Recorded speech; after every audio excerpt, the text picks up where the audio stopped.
Good afternoon, St. Paul's families. Glad to be back here with you and getting together to get in the Word and just gather together in faith. I'm excited for that. So today's devotional is entitled "The Lord Proves Hearts," and it comes from Proverbs 21:2, and it says this: "All the ways of a man may be right in his own eyes, but it is the Lord who proves hearts." So,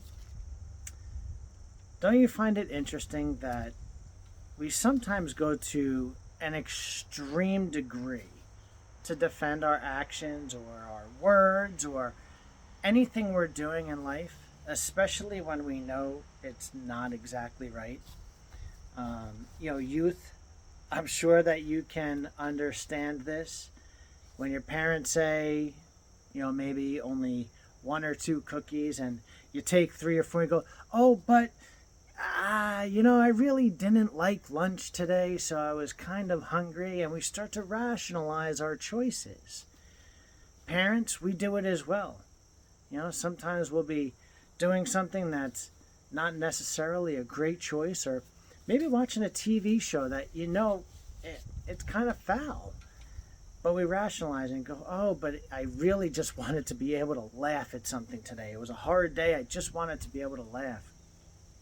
We all make these choices, and we all try and rationalize it. But ultimately, when it comes down to the nitty-gritty, we need to make choices not only for our own behalves, but for the behalves of those around us. So parents, we need to make choices that are good examples for our kids.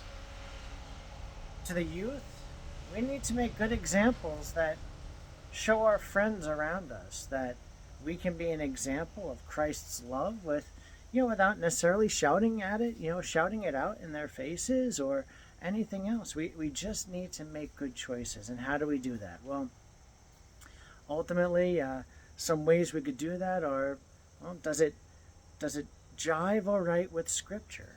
Or better yet, a TV show or music. Would Jesus sit down to watch this show or this movie? Or would Jesus be playing this if he were driving in a car?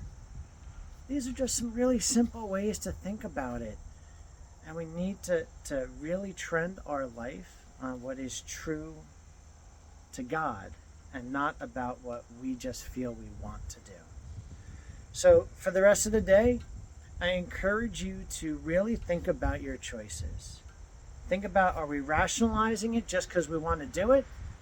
Or does this align with God's will for our lives? Talk together as a family. Encourage each other to be of faith. And we're going to see you tomorrow. We're praying for all of you. Enjoy the rest of your day. Take care.